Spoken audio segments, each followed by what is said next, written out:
Welcome dear students. Board की examination में कौन कौन से प्रश्न आने वाले हैं यह आपको भी पता नहीं है, लेकिन हमारे को पता है। हमारे को पता है कि ये प्रश्न इंपॉर्टेंट है और जो आपकी बोर्ड की एग्जामिनेशन में पूछे जा सकते हैं। इसलिए साइंस की पूरी बुक को हमने 4 क्लासों में डिवाइड किया है। पहली क्लास आज है आप लोगों के लिए। पूरी क्लास को देखेंगे, कॉपी पेन लेकर के बैठेंगे, जैसे मैं बोलूं वैसे लिखेंगे और मेरे साथ साथ बोलेंगे। याद हो जाएगा, एक भी प्रश्न गलत नहीं होगा। शुरू करते हैं भैया कि क्या प्रश्न बन सकते हैं बोर्ड की एग्जामिनेशन में। चैप्टर नंबर 1, 2 और 3 से चर्चा करते हैं। देखो, पहला महत्वपूर्ण प्रश्न आप लोगों से पूछ सकते हैं, मैग्नीशियम के फित्ते को जलाने से पहले, मैग्नीशियम के फित्ते को जलाने से पहले रेगमाल से रगड़कर साफ क्यों किया जाता है। रेगमाल से रगड़ करके साफ क्यों किया जाता है मैग्नीशियम के फित्ते को। एग्जाम में आ गया, आंसर बहुत जल्दी लिखना है। आंसर क्या भाई, मैग्नीशियम का फित्ता है। क्यों? क्योंकि इसके ऊपर, क्योंकि इसके ऊपर पहला आंसर देखिए, पहले इसके ऊपर किसकी परत चढ़ जाती है? मैग्नीशियम ऑक्साइड की परत चढ़ जाती है, MgO की परत चढ़ जाती है। ये देखिए, चढ़ जाती है मैग्नीशियम ऑक्साइड की। या फिर अपन ये लिखेंगे क्योंकि मैग्नीशियम का ऑक्सीकरण हो जाता है। क्योंकि मैग्नीशियम का क्या हो जाता है? ऑक्सीकरण हो जाता है, ऑक्सीडेशन हो जाता है। ठीक है। तीसरी बात लिखेंगे, इसी मैग्नीशियम ऑक्साइड की परत जो होती है, मैग्नीशियम ऑक्साइड की परत इनके पुनः ऑक्सीकरण को रोकती है। पुनः ऑक्सीकरण या दहन को रोकती है। पुनः ऑक्सीकरण को रोकती है, समझ गए। मैग्नीशियम ऑक्साइड की परत इनके पुनः ऑक्सीकरण को रोकती है। मैग्नीशियम का रिबन है, वायुमंडल के ऑक्सीजन के साथ रिएक्ट करता लेता है, उसके ऊपर एक मैग्नीशियम ऑक्साइड की पतली परत बन जाती है। यह पतली परत जो होती है उसको जलाने में बाधा उत्पन्न करती है। इसलिए रेगमाल से रगड़ दो, उसको साफ कर दो, मैग्नीशियम ऑक्साइड की परत हट जाएगी और मैग्नीशियम का रिबन जो होता है वह आसानी से जल जाएगा। यह पहला प्रश्न है, तो आप ध्यान में रखेंगे, क्योंकि इसके ऊपर मैग्नीशियम ऑक्साइड की परत चढ़ी होती है, क्यों मैग्नीशियम का ऑक्सीडेशन हुआ होता है और मैग्नीशियम ऑक्साइड की परत जो होती है इन्हें पुनः ऑक्सीकरण से रोकती है। इसलिए मैग्नीशियम, ये एकदम राइट आंसर, एक लाइन कह रहा है, मैग्नीशियम ऑक्साइड की परत को हटाने के लिए, मैग्नीशियम ऑक्साइड की परत को हटाने के लिए रेगमाल से रगड़ करके साफ किया जाता है। याद हो जाएगा, मैग्नीशियम ऑक्साइड की परत को हटाने के लिए रेगमाल से रगड़ करके साफ किया जाता है। पहला प्रश्न 1 नंबर का आपका पक्का। अब चलते हैं अपन दूसरे प्रश्न में। दूसरा प्रश्न क्या है? चिप्स की थैलियों में कौन सी गैस भरी होती है और क्यों? बढ़िया प्रश्न है। चिप्स की थैलियों में कौन सी गैस भरी होती है और क्यों? आंसर मतलब ये 2 नंबर का प्रश्न आएगा। 1 + 1, ठीक है, बराबर 2, या फिर हाफ + हाफ बराबर 2। मतलब इस प्रश्न के 2 पार्ट हैं, इसलिए दोनों पार्टों को आपको ढंग से लिखना है, आंसर देना है। चिप्स की थैलियों में कौन सी गैस भरी जाती है? क्या आंसर बताएंगे? आंसर है नाइट्रोजन गैस। कौन सी है बच्चा? नाइट्रोजन गैस भरी जाती है। किसमें भैया? चिप्स की थैली में। कौन सी गैस भरी जाती है? नाइट्रोजन गैस भरी जाती है। क्यों का कारण क्या है भाई? नाइट्रोजन गैस के कारण। क्यों का मतलब कारण बताना पड़ेगा। 2 पार्ट हैं, कारण बताना पड़ेगा। कारण क्या है? नंबर फर्स्ट कारण, पहला, यह अक्रिय गैस होती है। यह अक्रिय गैस होती है। जैसा प्रश्न है वैसा आंसर देना पड़ेगा। यह अक्रिय गैस होती है। नंबर सेकंड, क्या पूछ रहा है? अक्रिय गैस होती है नाइट्रोजन गैस। दूसरी बात, यह है चिप्स के ऑक्सीकरण को रोकती है। ऑक्सीडेशन या उपचयन को रोकती है। रोकने में सहायक है, उपचयन को रोकती है। 2 आंसर लिख देंगे। ये भी आपका 1 नंबर का या 2 नंबर का आपके पक्के हो गए हैं। चिप्स की थैलियों में कौन सी गैस भरी होती है जिससे वे फूले हुए होते हैं? नाइट्रोजन गैस भरी होती है। क्यों होती है? क्योंकि नाइट्रोजन गैस जो होती है उसके चिप्स के ऑक्सीकरण को रोकती है, उसकी विकृत गंधिता को रोकती है, चिप्स को खराब होने से बचाती है। ठीक है, कोई भी कारण लिख देंगे, आंसर पक्का है। अब नेक्स्ट है तेलीय या वसायुक्त खाद्य पदार्थों को उपचयन से रोकने के लिए कौन से पदार्थ मिलाए जाते हैं? तेल या वसायुक्त खाद्य पदार्थों को उपचयन से रोकने के लिए, वही बात है, तेलीय वसायुक्त खाद्य पदार्थ, चिप्स की थैली है, नमकीन है, कुरकुरे हैं, वो सारे थैलियों में आते हैं। उनमें उपचयन को रोकने के लिए कौन से पदार्थ मिलाए जाते हैं? 1 नंबर का प्रश्न है, एक शब्द का आंसर होगा। क्या बताएंगे बच्चा? प्रतिओक्षीकारक। क्या बता देंगे? प्रतिओक्षीकारक। और इंग्लिश में इसको क्या कहते हैं बच्चा? एंटीऑक्सीडेंट। एंटीऑक्सीडेंट। इस प्रकार से आप जल्दी जल्दी इस पेपर को एकदम सोल्व कर सकते हैं। तेल या वसायुक्त खाद्य सामग्री को उपचयन से बचाने के लिए उनमें कौन से पदार्थ मिलाए जाते हैं? ये शब्द प्रतिओक्षीकारक, प्रतिओक्षीकारक या एंटीऑक्सीडेंट आप याद रखेंगे। नेक्स्ट क्वेश्चन देखिए, किसी पदार्थ X के चूर्ण को गर्म करने पर उस पर एक काली परत Y चढ़ जाती है। ध्यान से सुनना प्रश्न को, कि किसी पदार्थ X के चूर्ण को गर्म करने पर उस पर एक काली परत Y चढ़ जाती है। दो काली परत कौन सी? Y। ठीक है। इस पर एक गैस Z प्रवाहित करने पर काली परत भूरे रंग की हो जाती है। अब प्रश्न क्या पूछ रहा है? यह सेंटेंस था। प्रश्न फर्स्ट पूछ रहा है, यह है 1.5 नंबर का प्रश्न है। क्या भाई? X, Y व Z को पहचानिए कि ये पदार्थ X कौन सा है, पदार्थ Y कौन सा, काली परत Y कौन सी है और गैस Z कौन सी है। तो पदार्थ X, Y व Z को पहचानिए और अभिक्रिया का समीकरण दीजिए, यह आपको बताना है। तो अपन स्टार्ट करते हैं आंसर। ठीक है, आंसर किसका स्टार्ट करेंगे? फर्स्ट वाले का स्टार्ट करेंगे। यहां फर्स्ट लिख दिया तो आप लिखेंगे पदार्थ कौन सा? X। ऐसे लिखेंगे पदार्थ Y और पदार्थ Z। लिख दिया भैया, ये तीनों लिख दिए। पदार्थ X कौन सा है, पदार्थ Y कौन सा है। तो पदार्थ किसे कहते हैं? पदार्थ कौन सा है? आपने पढ़ा होगा कि रिडॉक्स अभिक्रिया में कॉपर जो होता है, कॉपर के चूर्ण पर कॉपर के चूर्ण को जब हम गर्म करते हैं तो उसके ऊपर कौन सी काली परत चढ़ जाती है। मतलब कॉपर जो होता है वह किस में बदल जाता है? कॉपर ऑक्साइड में, CuO में बदल जाता है। तथा उसके ऊपर गैस, कौन सी गैस प्रभावित करते हैं जिससे वह काली परत भूरे रंग में बदल जाती है? हाइड्रोजन। तो Z कौन सा हो गया? हाइड्रोजन हो गया। ठीक है, ये सिंपल सी बात है। आधा आधा आधा, ये 1.5 नंबर आपके आ गया है। ये 3 नाम लिखेंगे, पदार्थ X Cu, पदार्थ Y CuO और पदार्थ Z H2। अभिक्रिया के समीकरण, आंसर सेकंड। समीकरण क्या करेंगे? कॉपर का चूर्ण है Cu, इसको जब अपन गर्म करते हैं, गर्म किया, किसके साथ रिएक्शन करेगा? ऑक्सीजन के साथ। क्या बन जाएगा? CuO, copper oxide. बात समझ में आ गई? अब आप लोगों से पूछे भाई कि यह है कॉपर ऑक्साइड जो है ना, इसके ऊपर यह है काली परत। काली परत किसकी चढ़ी? कॉपर ऑक्साइड की चढ़ी। हटाएंगे कैसे? कॉपर ऑक्साइड लिख दो, CuO plus H2 hydrogen gas provide करेंगे तो क्या हो जाएगा? कॉपर ऑक्साइड जो है उसका अपचयन हो जाएगा और कॉपर व H2O बन जाएंगे। तो ये Z कौन सा हो गया? हाइड्रोजन। ये दोनों रिएक्शन हो गई है बच्चा। ठीक है, ये इसमें भी आपके 1.5 नंबर मिल गया, टोटल नंबर मिल गए आपके 3 नंबर। ठीक है बच्चा, अगला प्रश्न देखते हैं भैया। अगला प्रश्न क्या है?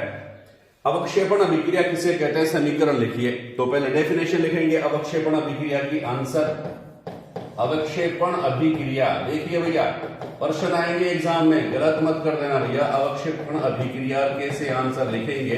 अवक्षेपण अभिक्रिया का देखिए किसे कहते हैं? ऐसी रासायनिक अभिक्रिया जिसमें उत्पाद जो बनता है वह अवक्षेपित हो जाता है। ठीक है, पेंदे में बैठ जाता है। ऐसी रासायनिक अभिक्रिया जिसमें बना उत्पाद पेंदे में बैठ जाता है, उस रासायनिक अभिक्रिया को अवक्षेपण अभिक्रिया कहते हैं। सिंपल सी परिभाषा क्या कहेंगे? परिभाषा कैसे लिखेंगे? देखो सिंपल सी है, ऐसी रासायनिक अभिक्रिया लिख लो। ऐसी रासायनिक अभिक्रिया जिसमें बना उत्पाद अवक्षेपित हो जाता है या पेंदे में बैठ जाता है। लिख लो, ये सिंपल लैंग्वेज रहेगी, पेंदे में बैठ जाता है। ऐसी रासायनिक अभिक्रिया जिसमें बना कोई उत्पाद पेंदे में बैठ जाता है उसे अवक्षेपण अभिक्रिया कहते हैं। उसे क्या कहते हैं बच्चा? अवक्षेपण अभिक्रिया कहते हैं। ये सिंपल सी परिभाषा आपने लिख दी है भैया। 1 नंबर इसमें आपके आ गए हैं। इधर 1 नंबर दे दिया आपने, ये डेफिनेशन लिख दी। तो क्या लिखेंगे बोलिए? ऐसी रासायनिक अभिक्रिया जिसमें बना कोई उत्पाद पात्र के पेंदे में बैठ जाता है, जिसमें यह अभिक्रिया हो रही है उसके पेंदे में बैठ जाता है, उस अभिक्रिया को अपन क्या कहते हैं? अवक्षेपण अभिक्रिया कहते हैं। कैसे लिखेंगे? रिएक्शन क्या लिखेंगे? समीकरण दीजिए, तो यहां लिखेंगे समीकरण। अब समीकरण क्या लिखेंगे भैया? समीकरण देख लीजिए, समीकरण क्या है? Barium sodium sulphate Na2SO4 plus barium chloride BaCl2, ये जब आपस में रिएक्ट करेंगे तो क्या बन जाएगा भैया? BaSO4 barium sulphate plus NaCl 2NaCl। ये BaSO4 जो बनता है, बेरियम सल्फेट जो बनता है, यह अवक्षेपित हो जाता है पेंदे में। ठीक है, श्वेत रंग का अवक्षेप बनता है किसका? बेरियम सल्फेट का। तो यह रिएक्शन कौन सी किसका अभिक्रिया का उदाहरण है? अवक्षेपण अभिक्रिया का उदाहरण है। इसके साथ साथ द्विविस्थापन अभिक्रिया का भी उदाहरण है। किसका उदाहरण है? द्विविस्थापन अभिक्रिया का भी उदाहरण है। Sodium sulphate barium chloride barium sulphate NaCl source plus bake source sodium sulphate Na2SO4 barium chloride क्या बेस BaSO4 और NaCl सोडियम क्लोराइड बनता है। समझ गए? किसका अवक्षेप बनता है? बेरियम सल्फेट का अवक्षेप बनता है। किसका अवक्षेप बनता है? बेरियम सल्फेट का अवक्षेप बनता है। BaSO4 का अवक्षेप बनता है। आपको याद हो गया होगा। कौन सी अभिक्रिया का उपयोग श्वेत श्याम फोटोग्राफी में किया जाता है? आंसर बताएंगे। अभिक्रिया का समीकरण लिखिए। तो कौन सी अभिक्रिया का उपयोग श्वेत श्याम फोटोग्राफी में किया जाता है? तो आप बताएंगे प्रकाश अपघटन अभिक्रिया का उपयोग। प्रकाश अपघटन अभिक्रिया का उपयोग। आंसर प्रकाश अपघटन अभिक्रिया का उपयोग। देखो अपघटन अभिक्रिया 3 प्रकार की है। ताप अपघटन, जल अपघटन और प्रकाश। ताप अपघटन हो गया, विद्युत अपघटन हो गया और प्रकाश अपघटन। तो प्रकाश अपघटन जो अभिक्रिया है इसका उपयोग किसमें किया जाता है? श्वेत श्याम फोटोग्राफी में किया जाता है। रिएक्शन क्या हो जाएगी? 2AgBr। AgBr जो है वह सूर्य की प्रकाश जो है, सूर्य का प्रकाश जो है उस प्रकाश से किसमें उड़ जाता है?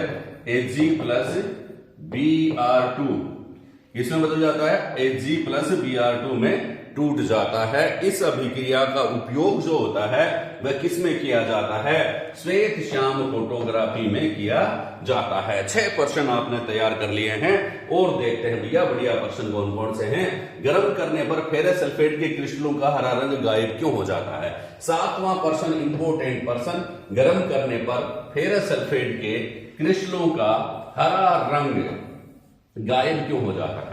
गर्म करने पर फेरस सल्फेट के क्रिस्टलों का हरा रंग गायब क्यों हो जाता है? भाई मेरे को क्या पता, ऐसे मत कह देना।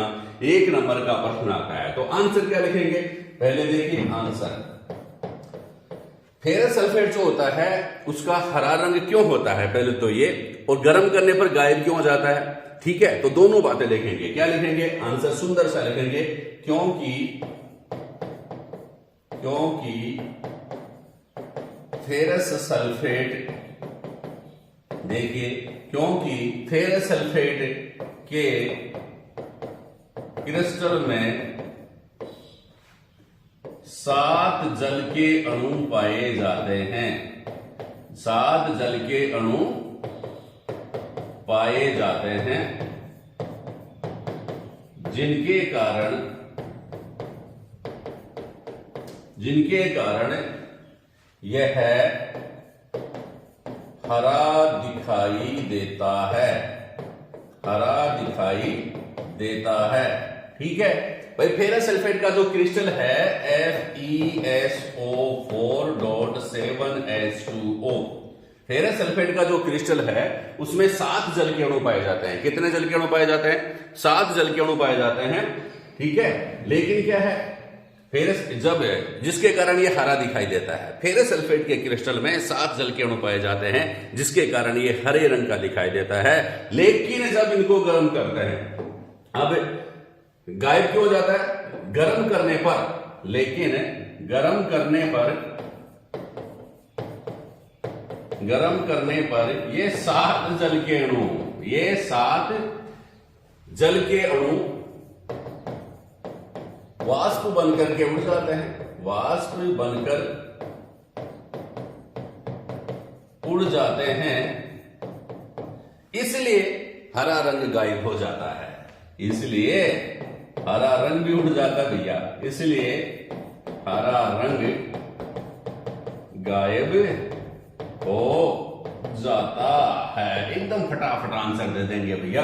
गर्म करने पर फेरस सल्फेट के क्रिस्टलों का हरा रंग गायब क्यों हो जाता है? तो क्या बताएंगे कि फेरस सल्फेट के क्रिस्टल में 7 जल के अणु पाए जाते हैं। फेरस सल्फेट के क्रिस्टल में 7 जल के अणु पाए जाते हैं, जिनके कारण ये हरे रंग का होता है। जब इनको गर्म किया जाता है तो ये 7 जल के अणु फुस हो जाते हैं, उड़ जाते हैं। 7 जल के अणु क्या हो जाते हैं बच्चा?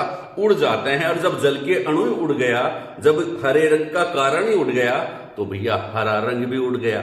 सीधी सी बात है, ठीक है। अब और देखिए, सूत्र लिखिए। ये बहुत बढ़िया प्रश्न आता है। सूत्र लिखिए, इनका नाम भी पूछेंगे, रासायनिक नाम भी पूछ लेते हैं और सूत्र भी पूछ लेते हैं। किसका? चूना पत्थर। चूना पत्थर का देखो सूत्र तो हो गया, कैल्शियम कार्बोनेट कहते हैं। चूने पत्थर को क्या कहते हैं? कैल्शियम कार्बोनेट कहते हैं। संगमरमर का भी सूत्र कैल्शियम कार्बोनेट होता है। तो कैल्शियम कार्बोनेट चूना पत्थर है। ये रासायनिक नाम भी मैंने बता दिया है, कैल्शियम कार्बोनेट। सूत्र क्या हो गया? CaCO3। यह क्या है? चूना पत्थर है। अब बिना बुझा हुआ चूना, इसका कैल्शियम कार्बोनेट जो है, इसका जब ताप अपघटन करेंगे तो बिना बुझा हुआ चूना कैल्शियम ऑक्साइड या कड़ी अपने को प्राप्त होगी। बिना बुझा हुआ चूना कैल्शियम ऑक्साइड। बुझा हुआ चूना, जब बिना बुझा हुआ चूने में पानी मिला देते हैं तो ये बुझा हुआ चूना बन जाता है। यह संयोजन अभिक्रिया का उदाहरण है। Calcium hydroxide. सफेदी का सूत्र भी क्या होता है बच्चा? Calcium hydroxide. और फिर चमक का सूत्र क्या होता है बच्चा? चमक क्यों आ जाती है? क्योंकि बच्चा कैल्शियम कार्बोनेट बन जाता है। इनमें से एक भी प्रश्न कोई ना कोई आप लोगों से पूछी ही लेंगे, 1-2%। चूना पत्थर कैल्शियम कार्बोनेट, बिना बुझा हुआ चूना कैल्शियम ऑक्साइड, बुझा हुआ चूना कैल्शियम हाइड्रोक्साइड, सफेदी कैल्शियम हाइड्रोक्साइड। और चमक क्यों आ जाती है? चमक जब आती है ना दीवारों पे सफेदी करने के 2-3 दिन बाद या 2-4 दिन बाद, सफेदी करने के 2-4 दिन बाद चमक क्यों आ जाती है? तो क्योंकि जो सफेदी जो होती है कार्बन डाइऑक्साइड के साथ क्रिया करती है, कैल्शियम कार्बोनेट बना लेती है, जिससे चमक आ जाती है। तो दीवारों पर चमक का कारण क्या लिखेंगे? कैल्शियम कार्बोनेट का बनना। अब अगला प्रश्न देखिए भैया, किसी पदार्थ X को गर्म करने पर वह भूरे रंग की धुआं उत्सर्जित करता है। पदार्थ X वह धुआं का सूत्र लिखिए। इस प्रकार के प्रश्न आपकी अभिक्रिया को पहचानिए, वह रासायनिक समीकरण दीजिए। इस प्रकार के प्रश्न भी आप लोगों के बोर्ड की एग्जामिनेशन में पूछते हैं, बहुत बार पूछे जाते हैं। प्रश्न क्या है दोबारा देख लीजिए कि किसी पदार्थ X को गर्म करने पर, किसी पदार्थ X को गर्म करने पर वह भूरे रंग की धुआं उत्सर्जित करता है। भूरे रंग की धुआं निकलती है। पदार्थ X व धुएं का सूत्र लिखिए। तो देखिए आंसर कैसे लिखेंगे? जैसा पूछते हैं वैसे ही नंबर आएंगे। आधा प्लस आधा है, पदार्थ X का नाम आधा, पदार्थ धुएं का सूत्र आधा, 1 नंबर का हो जाएगा। फिर अभिक्रिया को पहचान करना आधे नंबर की, और समीकरण पहचान आधा नंबर का, समीकरण आधा नंबर का है। तो देखते हैं क्या है। पदार्थ X कौन सा हो गया? पदार्थ X और धुआं, ऐसे लिख लेंगे भैया। ढंग से आंसर देना है। पदार्थ X पूछ रहा है, धुआं लिख रहा है, तो पूछ लेंगे पदार्थ X क्या हो गया भाई? PbNO3 lead nitrate, PbNO3 whole twice. सही है क्या? PbNO3 whole twice. ये किसका है? लेड नाइट्रेट है पदार्थ X। क्योंकि लेड नाइट्रेट का जब ताप अपघटन करते हैं तो ये भूरे रंग का धुआं उत्सर्जित करता है। और भूरे रंग का धुआं जो होता है वह क्या होता है? Nitrogen oxide, nitrogen dioxide, NO2। यह भूरे रंग का धुआं है। किस रंग का धुआं भाई? भूरे रंग का धुआं उत्सर्जित होता है। तो भूरे रंग का धुआं क्या है? NO2 है। बात समझ में आ गई? तो पदार्थ X धुआं कौन सा है? NO2। अभिक्रिया का समीकरण पहचान, ये कौन सी अभिक्रिया है? पहचान। यहां क्या लिखेंगे? पहचान नंबर दूसरे का आंसर। पहचान क्या है बच्चा? पहचान में लिखेंगे यह ताप अपघटन अभिक्रिया है। कौन सी अभिक्रिया है? ताप अपघटन अभिक्रिया है। ठीक है। फिर आप नीचे अभिक्रिया का समीकरण लिख देंगे। समीकरण कैसे लिखेंगे? आप जस्ट नीचे लिखेंगे समीकरण। क्या होता है भाई? इसमें PbNO3 जो होता है ऑल ट्वाइस, इसको जब हम गर्म करते हैं, PbNO3 को अपन जब गर्म करते हैं तो ये ताप अपघटित होकर के क्या बनाता है, लेड ऑक्साइड, नाइट्रोजन डाइऑक्साइड और ऑक्सीजन। ठीक है, lead oxide PbO, lead oxide हो गया, प्लस नाइट्रोजन डाइऑक्साइड, इसका धुआं बनता है भूरे रंग का, प्लस में ऑक्सीजन गैस भी इसमें बनती है। तो ये कौन सी अभिक्रिया है, ताप अपघटन अभिक्रिया है। कौन सी अभिक्रिया है बच्चा, ताप अपघटन अभिक्रिया है। PbNO3 ऑल ट्वाइस, इसको जब गर्म करेंगे तो lead oxide PbO, nitrogen dioxide plus oxygen, यह अभिक्रिया का समीकरण है। ठीक है, अगला प्रश्न, श्वसन को ऊष्माक्षेपीय अभिक्रिया क्यों कहते हैं? बहुत बढ़िया प्रश्न है, यह 1 नंबर का भी आ जाएगा, 2 नंबर का भी आ जाएगा। ठीक है, श्वसन को ऊष्माक्षेपीय अभिक्रिया क्यों कहते हैं?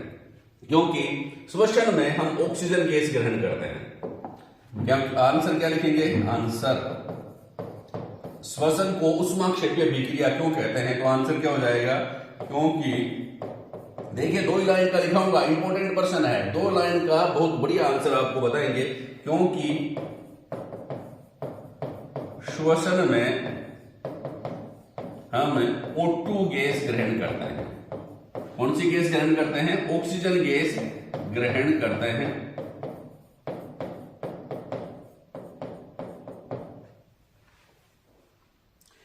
क्योंकि श्वसन में हम O2 गैस या ऑक्सीजन गैस ग्रहण करते हैं, जो कोशिकाओं में पहुंचकर,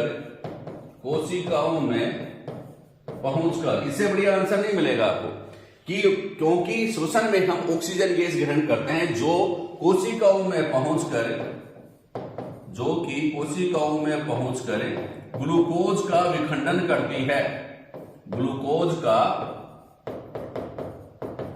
विखंडन करती है। इतनी सी लाइन अगर आपको पता है ना तो आपका आंसर सही हो जाएगा। क्योंकि श्वसन में हम ऑक्सीजन गैस ग्रहण करते हैं जो कि कोशिकाओं में पहुंचकर ग्लूकोज का विखंडन करती है, जिससे हमें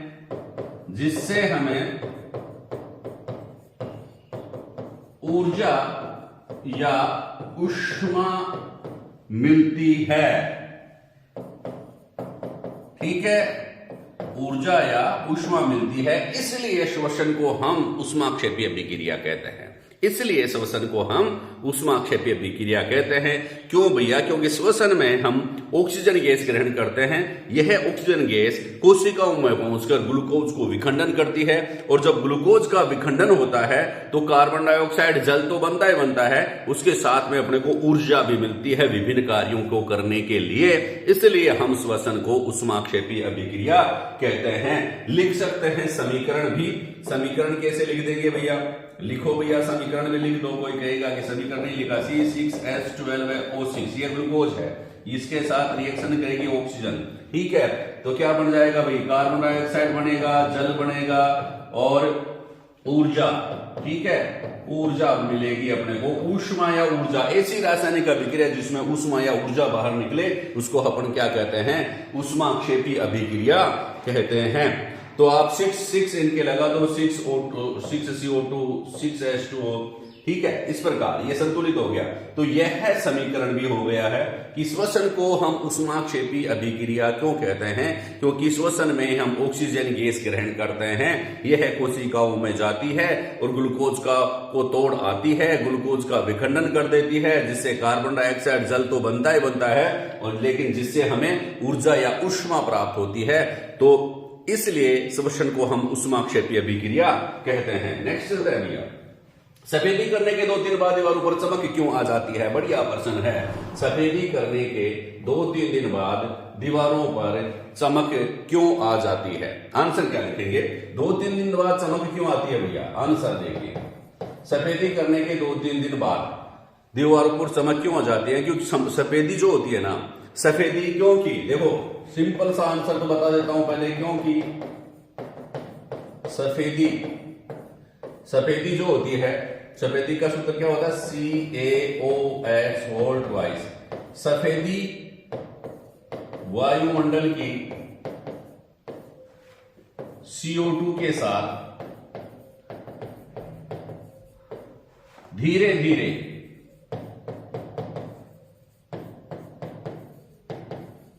धीरे अभिक्रिया करती है। 2-3 दिन लग जाता है। धीरे धीरे अभिक्रिया करती है, जिससे क्या बढ़ता है? कैल्शियम कार्बोनेट, और कोष्टक में लिख देंगे संगमरमर। कैल्शियम कार्बोनेट की पतली कमर मत लिख देना, पतली परत दीवारों पर बन जाती है। पतली परत दीवारों पर बन जाती है। किसकी पतली परत बन जाती है? कैल्शियम कार्बोनेट की पतली परत बनने के कारण, कैल्शियम कार्बोनेट की पतली परत बनने के कारण दीवारों पर क्या आ जाती है बच्चा? चमक आ जाती है। कैल्शियम कार्बोनेट और संगमरमर के समान वह चमकता है, इसलिए सफेदी करने के 2-4 दिन बाद दीवारों पर चमक आ जाती है। समीकरण क्या होता है भाई? दीवारें CaOH होल ट्वाइस, ये तो क्या हो गया बच्चा? सफेदी। किसके साथ अभिक्रिया करेगी? CO2 के साथ। क्या बन जाएगा? कैल्शियम कार्बोनेट, और साथ में क्या बन जाएगा? पानी बन जाएगा। पानी धूप से भाप बन करके उड़ जाएगा। इसकी कैल्शियम कार्बोनेट की पतली परत या संगमरमर की, कैल्शियम कार्बोनेट संगमरमर के समान होता है, संगमरमर जैसे चमकता है वैसे दीवारें भी चमकने लग जाती हैं। कितने दिन बाद? 2-4 दिन बाद, 2-3 दिन बाद। इतना टाइम क्यों? क्योंकि सफेदी व जो वायुमंडल का कार्बन डाइऑक्साइड है उसकी अभिक्रिया धीमी गति की होती है। 2-3 दिन में ये अभिक्रिया करते हैं, जिससे कैल्शियम कार्बोनेट का निर्माण होता है। सिंपल सी बात है। कैल्शियम कार्बोनेट के निर्माण के कारण, कैल्शियम कार्बोनेट की पतली परत दीवारों पर बनने के कारण दीवारों पर चमक आ जाती है। क्यों बनती है? क्योंकि वह वायुमंडल के सफेदी वायुमंडल के साथ, जब वायुमंडल की कार्बन डाइऑक्साइड के साथ जब क्रिया करती है तो कैल्शियम कार्बोनेट की पतली परत दीवारों पर बन जाती है। इस कैल्शियम कार्बोनेट की पतली परत के कारण दीवारों पर चमक आ जाती है। ठीक है। अब देखिए, जब अम्ल या क्षारक धातु के साथ अभिक्रिया करती है तो कौन सी गैस निकलती है? यह सबको पता है। देखिए ध्यान से आंसर, जब अम्ल या क्षारक धातुओं के साथ अभिक्रिया करती हैं, या जब धातुएं अम्लों या क्षारकों के साथ अभिक्रिया करती हैं तो कौन सी गैस निकलती है? आपको बताइए। आप सिंपल सा आंसर है, क्या लिखेंगे? Hydrogen gas. मिल गया 1 नंबर। कितना सा लिखते ही 1 नंबर का प्रश्न। हाइड्रोजन गैस निकलती है कि जब अम्ल या क्षारक किसके साथ अभिक्रिया करते हैं? धातुओं के साथ अभिक्रिया करते हैं तो कौन सी गैस निकलती है? हाइड्रोजन गैस निकलती है। देखिए, अभी समीकरण कई बार बता चुका हूं मैं। Zn plus H2SO4। Zn क्या है? जिंक है, धातु है। H2SO4 क्या है? अम्ल है। जब ये दोनों आपस में क्रिया करते हैं तो क्या बनता है? ZnSO4 plus H2। इस हाइड्रोजन गैस को साबुन के पानी में ले जाएंगे और जो बुलबुले बनेंगे उसके पास जलती हुई मोमबत्ती लाएंगे तो ये कौन सी आवाज करेगी भाई? फटफट की आवाज के साथ जलती है। फटफट की आवाज के साथ जलती है। ये भी ध्यान में रखना, फटफट की आवाज के साथ कौन सी गैस जलती है? के साथ जलती है। कौन सी गैस? Hydrogen gas. कहां से बनती है? जब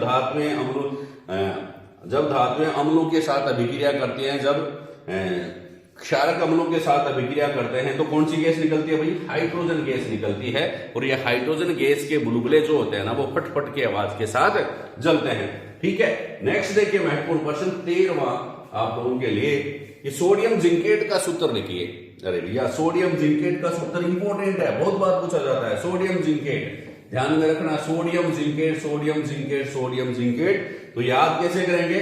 Na2ZnO2, Na2ZnO2, Na2ZnO2, Na2ZnO2। ये किसका सूत्र है भैया? सोडियम जिंकेट का सूत्र है। कौन सा है? Na2ZnO2। किसका सूत्र है? सोडियम जिंकेट का। क्या सूत्र है? Na2ZnO2, Na2ZnO2। किसका सूत्र? सोडियम जिंकेट का। 1 नंबर का प्रश्न आता है बहुत बार एग्जाम में।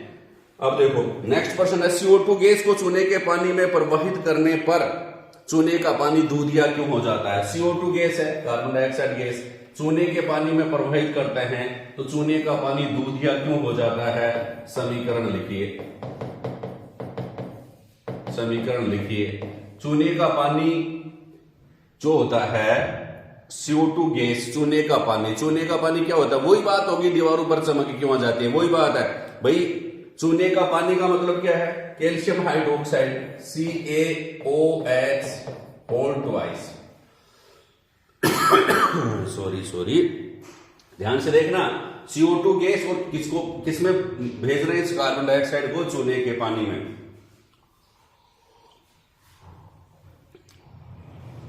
तो चूने का पानी क्या होता है? CaOH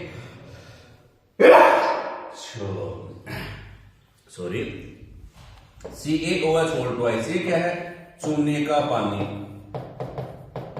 और चूने का पानी ही इसमें कौन सी गैस प्रोवाइड करता है? CO2 गैस प्रोवाइड करता है। तो क्या बन जाएगा भैया? क्या बनेगा? आपको पहले भी बताया था कि चूने के पानी में CO2 गैस प्रोवाइड करेंगे तो कैल्शियम कार्बोनेट बनेगा कि नहीं बनेगा? अभी जस्ट अभिक्रिया बताई। और उसके साथ साथ H2O बनेगा। ये कब? जब कम मात्रा में CO2 प्रोवाइड करते हैं, कम मात्रा में, ठीक है। चूने का पानी जो है उसमें कार्बन डाइऑक्साइड गैस प्रवाहित करते हैं तो कैल्शियम कार्बोनेट बनता है। ये कैल्शियम कार्बोनेट तो क्या होता है बच्चा? अवक्षेपित हो जाता है, ठीक है, अवक्षेपित हो जाता है, इसका अवक्षेपण हो जाता है और H2O बनता है। कब? जब कम मात्रा में चूने कार्बन डाइऑक्साइड गैस प्रवाहित करते हैं। लेकिन जब अधिक मात्रा में प्रवाहित करता है ना, CaCO3 प्लस H2O, और जब अधिक मात्रा में CO2 और प्रवाहित करते हैं तो कैल्शियम बाइकार्बोनेट बनता है, CaHCO3, ठीक है। CaCO3 plus H2O plus CO2 तो क्या बनता है? कैल्शियम बाइकार्बोनेट होल ट्वाइस लगेगा। कैल्शियम बाइकार्बोनेट जो बनता है ना, वह क्या होता है बच्चा? दूधिया, मतलब ये घुलता नहीं है, ये घुलता है और उसमें अवक्षेपित नहीं होता है। यह अवक्षेपित नहीं होता है, जल में घुला हुआ ही रहता है, ठीक है। Calcium bicarbonate. तो क्या लिखेंगे? CO2 गैस को चूने के पानी में प्रवाहित करने पर दूधिया क्यों हो जाता है? क्योंकि नंबर फर्स्ट बात कि जब CO2 गैस को कम मात्रा में चूने के पानी में प्रवाहित करते हैं तो कैल्शियम कार्बोनेट बनता है। यह कैल्शियम कार्बोनेट जो होता है वह चूने के पानी में अवक्षेपित हो जाता है, पैंदे में जम जाता है। लेकिन जब अधिक मात्रा में कार्बन डाइऑक्साइड गैस प्रोवाइड करते हैं इस चूने के पानी में, कैल्शियम कार्बोनेट बन गया, इसके बाद अधिक मात्रा में CO2 गैस प्रोवाइड की तो क्या बन गया? चूने का पानी दूधिया हो गया। क्यों? क्योंकि कैल्शियम बाइकार्बोनेट बनता है। और कैल्शियम बाइकार्बोनेट का सूत्र आप ध्यान में रखेंगे, CaHCO3 whole twice, CaHCO3 whole twice, HCO3 whole twice लगा देंगे क्योंकि इसकी संयोजकता कितनी होती है बच्चा? +2 होती है। बात समझ में आ गई? तो इस प्रकार कैल्शियम कार्बोनेट व कैल्शियम बाइकार्बोनेट बनने के कारण चूने का पानी दूधिया हो जाता है। कैल्शियम कार्बोनेट या कैल्शियम बाइकार्बोनेट बनने के कारण चूने का पानी कैसा हो जाता है बच्चा?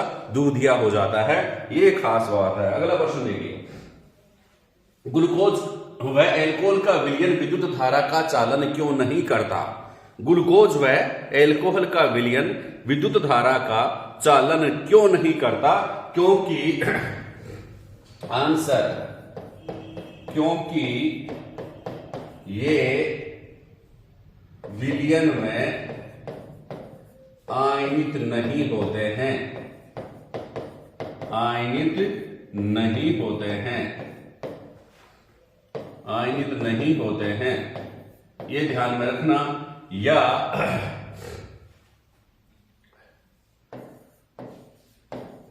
इनसे मुक्त आयन नहीं बनते हैं। कोई भी दो लाइन लिख देंगे। पहली लाइन ज्यादा इंपॉर्टेंट है क्योंकि ये जो ग्लूकोज व एल्कोहल जो होते हैं ना, इनको जब पानी में घोलते हैं तो ये अपने आयनों में वियोजित नहीं होते हैं, ठीक है, आयनों में वियोजित नहीं होते, विलयन में आयनों में वियोजित नहीं होते हैं। ये लाइन लिख लेंगे, ज्यादा बेस्ट है।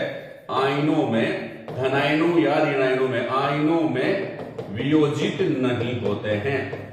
जबकि इनमें हाइड्रोजन होता है लेकिन ये आयनों में वियोजित नहीं होते हैं। इनसे आयन नहीं बनते हैं, धनायन व ऋणायन नहीं बनते हैं। जब इनको अपन पानी में घोलते हैं, इनका विलयन बनाते हैं, इसलिए विद्युत धारा का चालन नहीं करते हैं। आयनों में वियोजित नहीं होते हैं क्योंकि ये आयनों में वियोजित नहीं होते हैं, क्योंकि ये आयनों में वियोजित नहीं होते हैं। नेक्स्ट देखिए, उदासीनीकरण अभिक्रिया किसे कहते हैं? जब अम्ल व क्षार आपस में अभिक्रिया करते हैं तो ये एक दूसरे के गुणों को नष्ट करके उदासीन हो जाते हैं, ठीक है। इसलिए इसको हम क्या कहते हैं, तथा लवण व जल बनाते हैं, इस अभिक्रिया को उदासीनीकरण अभिक्रिया कहते हैं। सिंपल सी बात है। डेफिनेशन क्या लिखेंगे उदासीनीकरण अभिक्रिया की? आंसर उदासीनीकरण अभिक्रिया किसे कहेंगे? उदासीनीकरण अभिक्रिया लिख दिया। सिंपल सी बात है। आप लिखेंगे कि जब अम्ल व क्षार आपस में अभिक्रिया करते हैं तो ये एक दूसरे के गुणों को नष्ट कर देते हैं तथा लवण व जल बनाते हैं, इस अभिक्रिया को उदासीनीकरण अभिक्रिया कहते हैं, ठीक है। अम्ल व क्षार, ठीक है। जैसे एग्जांपल देखेंगे HCl प्लस NaOH, ये प्रबल अम्ल और प्रबल क्षार है। आप लोगों से पूछ ले प्रबल अम्ल कौन सा है? HCl प्रबल अम्ल है। सल्फ्यूरिक अम्ल भी प्रबल अम्ल है। प्रबल क्षार कौन सा है? सोडियम हाइड्रोक्साइड प्रबल क्षार है। तो इन दोनों के बीच जब अभिक्रिया होगी तो उदासीन लवण बनेगा, ठीक है। क्या बनेगा भाई? NaCl, ये घर में काम आने वाला नमक है, साधारण नमक। उसका सूत्र क्या होता है? NaCl। फिर इसके साथ में क्या बनता है? लवण व जल बनते हैं, H2O बन जाएगा। तो ये क्या हो गया? जब अम्ल व क्षार आपस में अभिक्रिया करते हैं तो लवण व जल बनते हैं। क्यों? ये एक दूसरे के गुणों को क्या कर देते हैं? नष्ट कर देते हैं। इसलिए इस अभिक्रिया को क्या कहते हैं बच्चा? उदासीनीकरण अभिक्रिया कहते हैं, ठीक है। अब देखिए आगे नेक्स्ट, हाइड्रोनियम आयन का सूत्र लिखिए। 1 नंबर का प्रश्न है, बहुत बढ़िया आता है। तो आप लिखेंगे हाइड्रोनियम आयन का सूत्र होता है H3O+, ये हाइड्रोनियम आयन का सूत्र है। फिर तनुकरण किसे कहते हैं? ये बहुत बढ़िया प्रश्न है। तनुकरण किसे कहते हैं? बहुत बार एग्जाम में प्रश्न आता है। तो जल में जब अम्ल या क्षारक मिलाते हैं, जल में जब अम्ल या क्षारक मिलाते हैं तो आयनों की सांद्रता में प्रति इकाई आयतन में कमी हो जाती है। इस क्रिया को अपन क्या कहते हैं? तनुकरण कहते हैं। एक बार देख लीजिए कि जल में अम्ल या क्षारक मिलाने पर आंसर बहुत बढ़िया आता है। 1 नंबर का प्रश्न आता है तनुकरण वाला, जनरली लोगों का गलत होता है। तो लिखेंगे कैसे? यहां लिख दिया तनुकरण। तनुकरण डेफिनेशन क्या लिखेंगे? जब जल में अम्ल या क्षारक मिलाते हैं, जल में मिलाएंगे अम्ल या क्षारक, जब जल में मिलाते हैं तो आयनों की सांद्रता में प्रति इकाई आयतन में कमी हो जाती है। आयनों की सांद्रता, जब जल में अम्ल या क्षारक मिलाते हैं तो आयन कौन से भाई? आयनों मतलब H+ हाइड्रोजन आयन या OH- आयन, आयनों की सांद्रता में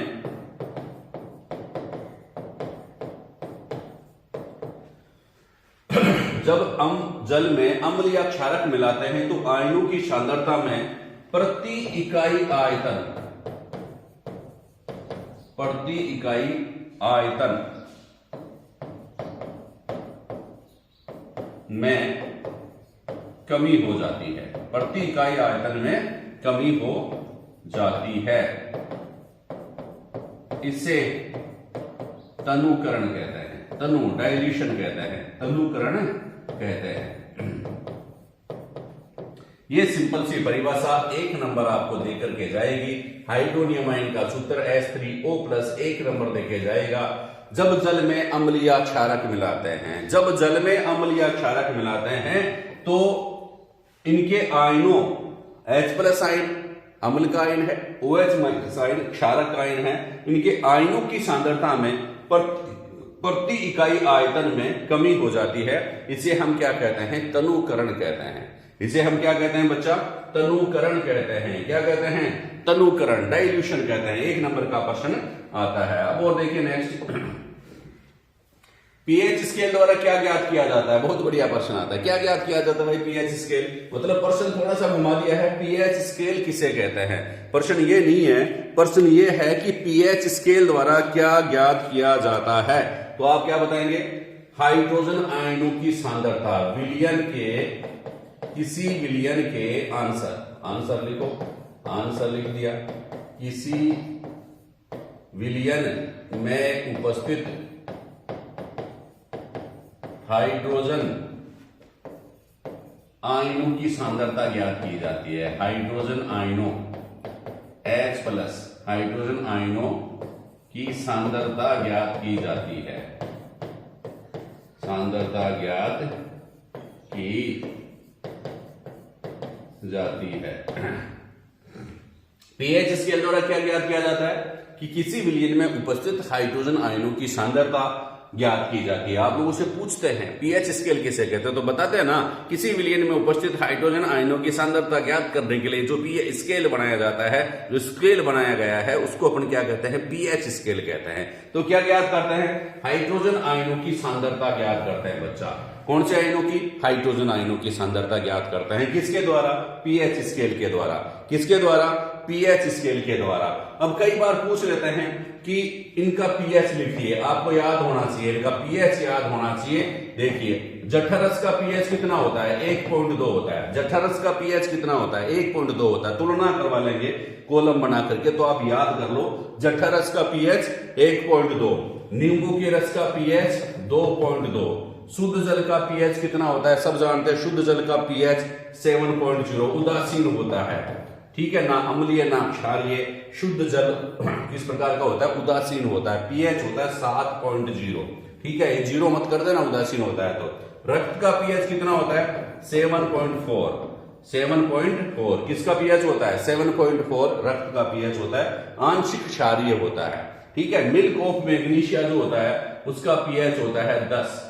मिल्क ऑफ मैग्नीशिया का पीएच कितना होता है, 10 होता है। और सोडियम हाइड्रोक्साइड जो परबल क्षार है, सोडियम हाइड्रोक्साइड जो है परबल क्षार है, इसका पीएच कितना होता है बच्चा, लगभग 14। लगभग कितना होता है, 14 होता है। पीएच लगभग 14। सोडियम हाइड्रोक्साइड का पीएच सबसे अधिक लगभग 14 होता है। इसका मतलब क्या है, ये प्रबल क्षार है। तो ये खास बात है। मिल्क ऑफ मैग्नीशिया का पीएच क्या है, मिल्क ऑफ मैग्नीशिया का पीएच होता है 10। ठीक है, ये भी आप ध्यान में रखेंगे। नेक्स्ट क्वेश्चन देखिए, अम्लीय वर्षा से आप क्या समझते हैं। देखिए सिंपल सी परिभाषा, 1 नंबर की परिभाषा बताऊंगा। अम्लीय वर्षा, आंसर यहां लिख दिया, अम्लीय वर्षा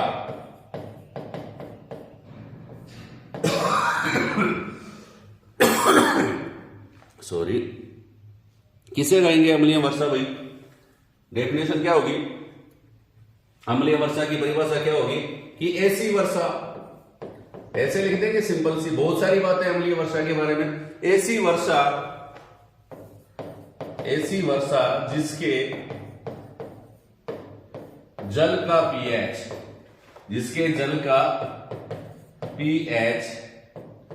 5.6 से कम होता है। ऐसी वर्षा जिसके जल का पीएच किससे कम होता है, 5.6 से कम होता है। कोई वर्षा हो गई, उसके जल अपन ने कलेक्ट किया, फिर हमने चेक किया उसका पीएच 5.6 से कम आया, तो हम कहेंगे ये कौन सी वर्षा है, अम्लीय वर्षा है। तो ऐसी वर्षा जिसके जल का पीएच 5.6 से कम होता है उसे अम्लीय वर्षा कहते हैं, उसे अम्लीय वर्षा कहते हैं। बहुत बार प्रश्न आता है, अम्लीय वर्षा किसे कहते हैं, ऐसी वर्षा जिसके जल का पीएच 5.6 से कम होता है उसे अम्लीय वर्षा कहते हैं। फिर नेक्स्ट, अम्लता या एसिडिटी से आप क्या समझते हैं। दोनों देखो सेम से प्रश्न है, उत्तर गलत मत कर देना। अम्लीय वर्षा किसे कहेंगे, ऐसी वर्षा जिसके जल का पीएच 5.6 से कम होता है उसे अम्लीय वर्षा कहते हैं। और अम्लता या एसिडिटी किसे कहते हैं कि अपच। एसिडिटी कहां पर होती है, पेट में, मेरा पेट में जलन लाग रही है, मेरा पेट में बास्ती लाग रही है, अरे कोई नींबू पानी दे दो, कोई इनो दे दो, इनो कौन, एसिडिटी कौन।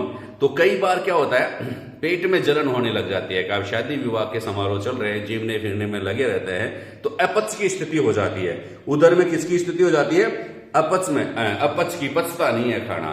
तो उदर में अपच की स्थिति में आंसर क्या लिखेंगे, आंसर अम्लता या एसिडिटी का आंसर देखिए। आंसर अपच भी हो जाती है, कम खाने से भी हो जाता है, अम्लता लिख देंगे पहले तो।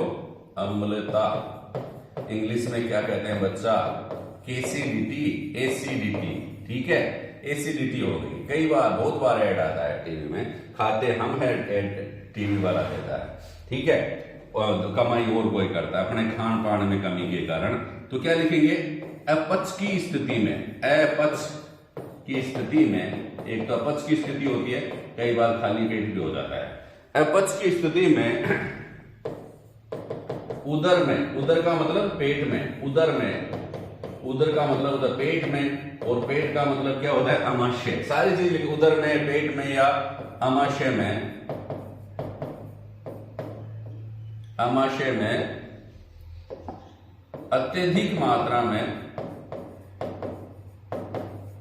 अत्यधिक मात्रा में HCl, हाइड्रोक्लोरिक अम्ल, HCl स्रावित होता है, स्रावित होता है, जिससे जिससे पेट में दर्द, पेट में थोड़ा दर्द भी होता है और जलन भी होती है, दर्द व जलन होती है, इसे ही एसिडिटी कहते हैं, इसे ही एसिडिटी कहते हैं। ये सिंपल सी परिभाषा है बच्चा, ध्यान में रखेंगे, एक दो बार बोलेंगे तो याद हो जाएगा। अपच की स्थिति में उदर में, पेट में या अमाशय में अत्यधिक मात्रा में HCl स्रावित होता है। अपच की स्थिति में पेट में खाना नहीं पच रहा है, आपका पेट खाली है एकदम, तो जो अमाशय है, पेट है, उसकी दीवारों से कौन सा अम्ल स्रावित होता है, HCl स्रावित होता है, हाइड्रोक्लोरिक अम्ल स्रावित होता है। ये HCl जो होता है अमाशय की, जो पेट में दर्द ज्यादा मात्रा में आ जाएगा, ज्यादा अम्ल स्रावित हो गया, पेट में गिर गया तो दर्द होगा और जलन होगी, इसे ही हम क्या कहते हैं बच्चा, एसिडिटी कहते हैं। बहुत बार प्रश्न ये आता है, आप उसको गलत मत कर देना भाई, सिंपल सा प्रश्न है। एंटासिड किसे कहते हैं, 2 उदाहरण दीजिए, ठीक है। एंटासिड किसे कहते हैं, देखो सिंपल सी परिभाषा है, एंटासिड किसे कहते हैं, ये भी बढ़िया प्रश्न है, 1 नंबर का पूछा जा सकता है। एंटासिड किसे कहते हैं, तो क्या लिखेंगे, यहां लिख देंगे भैया एंटासिड, लिख दिया एंटासिड।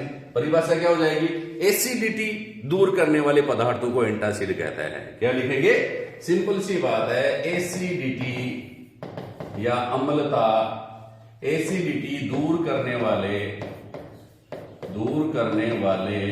एसिडिटी दूर करने वाले पदार्थों को, एसिडिटी दूर करने वाले पदार्थों को क्या कहते हैं, एंटासिड कहते हैं, एंटासिड कहते हैं, एंटासिड कहते हैं, एंटासिड कहते हैं। एसिडिटी दूर करने वाले पदार्थ एंटासिड कहलाते हैं। एग्जाम्पल 2 उदाहरण दीजिए, एक तो milk of magnesia, milk of magnesia, ठीक है, मिल्क ऑफ मैग्नीशिया किसे कहते हैं, मैग्नीशियम का दूध किसे कहते हैं, मैग्नीशियम हाइड्रोक्साइड को, MgOH whole twice, MgOH whole twice, ये क्या है, मिल्क ऑफ मैग्नीशिया है, ठीक है, मैग्नीशियम हाइड्रोक्साइड। इसके अलावा इनोसाल्ट, इनोसाल्ट जो होते हैं, इनो ऑन एसिडिटी गॉन, इनोसाल्ट जो होते हैं वो भी एसिडिटी दूर करता है। इसके अलावा खाने का सोडा या मीठा सोडा, सोडियम बारबोनेट, खाने का सोडा, ये भी एंटासिड का एक घटक होता है, खाने का सोडा, सोडियम बाइकार्बोनेट, NaHCO3, ठीक है। तो ये सब क्या है, कोई भी दुर्बल क्षार जो होगा वह एंटासिड का कार्य करेगा, क्योंकि ये अम्ल को उदासीन करेगा, दुर्बल क्षार, ठीक है। बहुत सारे एग्जाम्पल हैं। तो किसे कहेंगे एंटासिड, एसिडिटी दूर करने वाले पदार्थों को हम क्या कहते हैं, एंटासिड कहते हैं। बात समझ में आ गई, किसे कहेंगे, एसिडिटी दूर करने वाले पदार्थ। अब देखिए और है भाई प्रश्न, 24वें नंबर का प्रश्न है क्या, कि कॉलम फर्स्ट व कॉलम सेकंड का मिलान कीजिए भाई, मिला दो भैया। सिरका में कौन सा अम्ल पाया जाता है, सिरका में पाया जाता है बच्चा एसिटिक अम्ल। संतरे में कौन सा पाया जाता है, साइट्रिक अम्ल। टमाटर में कौन सा पाया जाता है, ऑक्जेलिक अम्ल। इमली में कौन सा पाया जाता है, टार्टरिक अम्ल। याद रखेंगे सिरका, सिरका में एसिटिक अम्ल, ठीक है, संतरे में साइट्रिक अम्ल, टमाटर में ऑक्जेलिक अम्ल, इमली में टार्टरिक अम्ल, ठीक है। ये सिंपल सी बात याद रखना, क्योंकि ये प्रश्न भी बन सकता है। नेक्स्ट देखेंगे शुष्क बुझे हुए चूने पर क्लोरीन गैस प्रवाहित करने पर क्या होता है?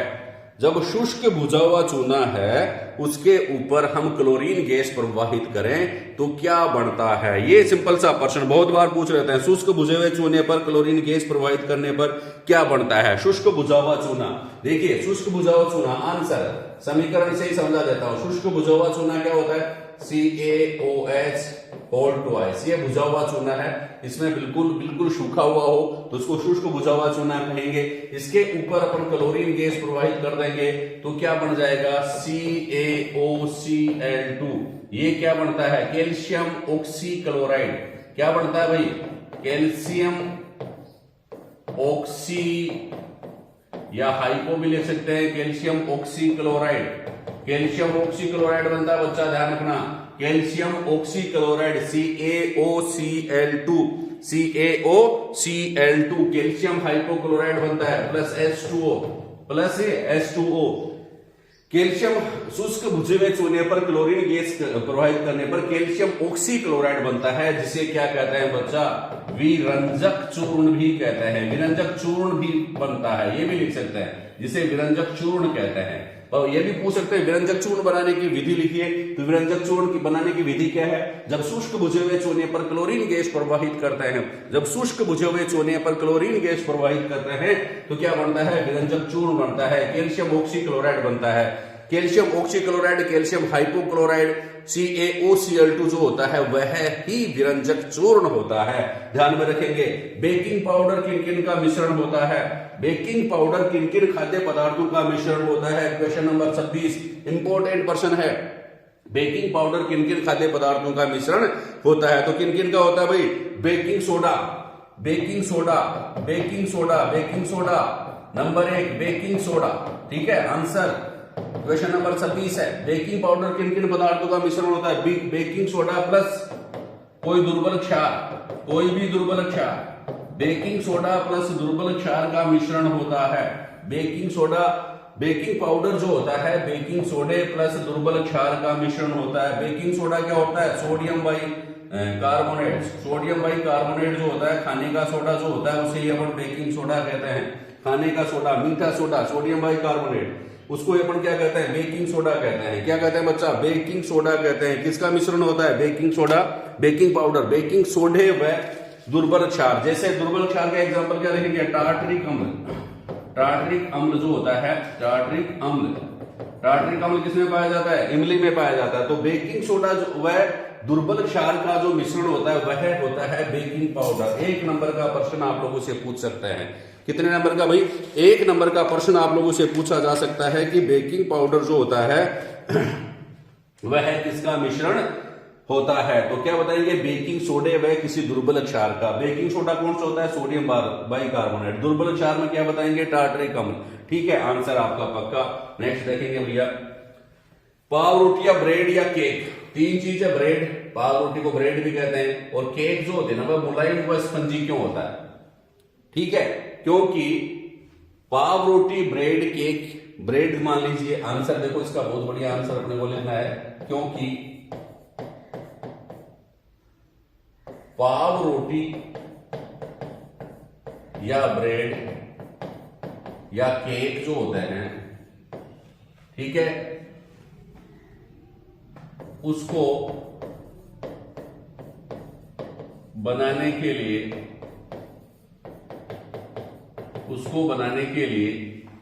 खमीर में क्या मिलाते हैं? बेकिंग पाउडर मिलाते हैं। खमीर में क्या मिलाते हैं? बनाने के लिए खमीर में क्या मिलाते हैं? बेकिंग पाउडर मिलाते हैं। Baking powder.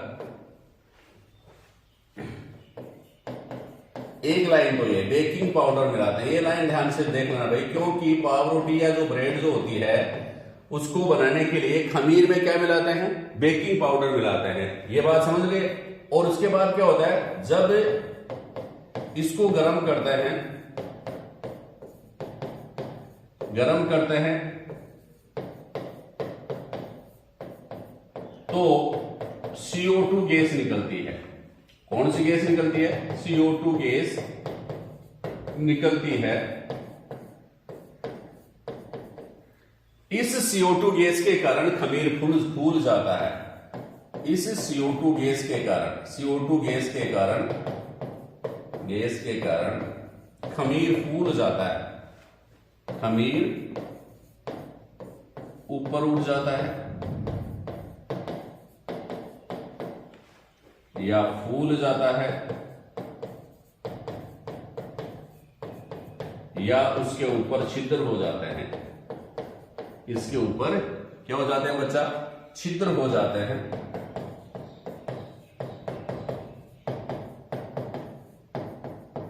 इसलिए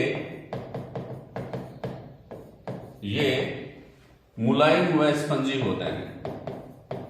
मुलायम व स्पंजी होते हैं। सिंपल सी परिभाषा लिख दिया मैंने, इससे बड़ी आंसर आपको नहीं मिलेगा। सिंपल भाषा में कि पाव रोटी या ब्रेड जो होता है ना, केक जो भी अपन बनाते हैं, उसमें क्या होता है, खमीर में क्या मिलाते हैं?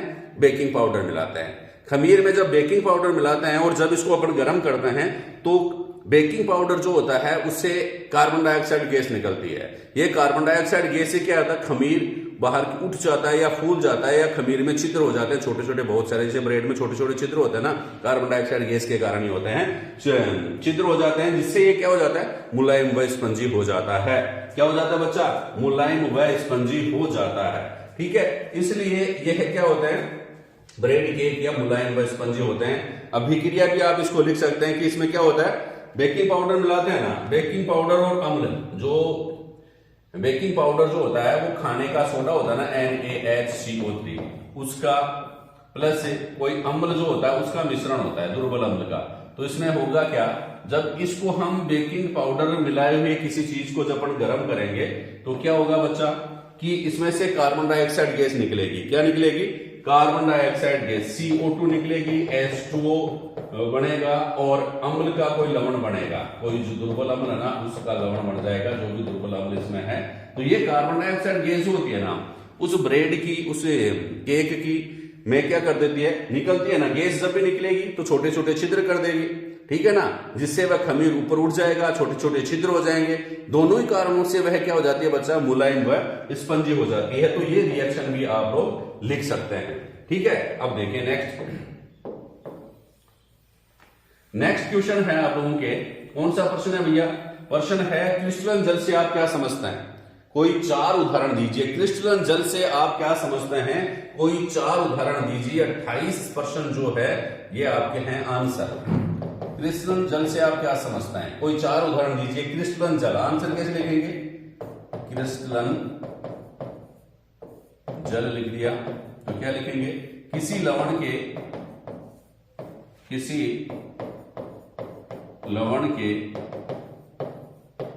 इकाई सूत्र में, किसी लवण के इकाई सूत्र में उपस्थित, किसी लवण के इकाई सूत्र में उपस्थित जल के अणुओं की, जल के अणु पाए जाते हैं लवण के इकाई सूत्र में, जल के अणुओं की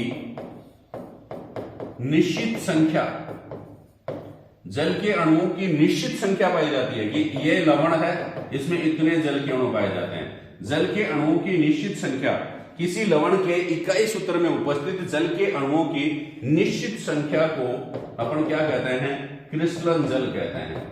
क्रिस्टलन जल कहते हैं। ठीक है, क्रिस्टलन जल कहते हैं। उदाहरण देखिए, उदाहरण बहुत सारे एग्जाम्पल अपन सामने आ गए हैं, फिर भी देख लेते हैं एग्जाम्पल। पहले तो बोल दीजिए, किसी लवण के इकाई सूत्र में उपस्थित, किसी लवण के इकाई सूत्र में उपस्थित जल के अणुओं की निश्चित संख्या को हम क्या कहते हैं? क्रिस्टलन जल कहते हैं। जैसे मान लीजिए पहला एग्जाम्पल, पहला है फेरस सल्फेट FeSO4। बताया था कितने जल के अणु पाए जाते हैं? 7 जल के अणु, ये क्रिस्टलन जल है। ठीक है, फेरस सल्फेट हो गया। दूसरा कॉपर सल्फेट देखिए, CuSO4, कॉपर सल्फेट, कितने जल के अणु पाए जाते हैं? CuSO4 में 5 जल के अणु पाए जाते हैं, 5H2O कॉपर सल्फेट में। ठीक है, कॉपर सल्फेट हो गया। ठीक है, फिर फेरस सल्फेट हो गया। इसके अलावा क्या है? Sodium carbonate. सोडियम कार्बोनेट में कितने जल के अणु पाए जाते हैं? Na2CO3 10H2O, 10 जल के अणु पाए जाता है। फिर आ गया CaSO4 जिप्सम, CaSO4 2 जल के अणु पाए जाएंगे। फिर 500 एग्जांपल की भी लिखे तो POP लिख सकते हैं, प्लास्टर ऑफ पेरिस, क्या जल के CaSO4 डॉट हाफ H2O, आधा जल के अणु पाया जाता है। तो ये सब क्या है, क्रिस्टलन जल है। क्या परिभाषा हो जाएगी, किसी लवण के इकाई सूत्र में उपस्थित जल के अणुओं की निश्चित संख्या को हम क्या कहते हैं, क्रिस्टलन जल कहते हैं। हम क्या कहते हैं, क्रिस्टलन जल कहते हैं। तो बच्चा ये थे कुछ महत्वपूर्ण प्रश्न आज की क्लास के। अभी क्लास इसके प्रश्न बाकी रह गए हैं, लेकिन वो अगली क्लास में ऐड करके आप लोगों के लिए लेकर के आएंगे। तो इसलिए आप ध्यान से पढ़ते रहें, आगे बढ़ते रहें, नोट्स बनाते रहें। ठीक है बच्चा, अच्छे मार्क्स जरूर आएंगे, ये याद रखना। चैनल को सब्सक्राइब नहीं किया तो कर लेना बच्चा, पढ़ते रहें, आगे बढ़ते रहें। थैंक यू, धन्यवाद।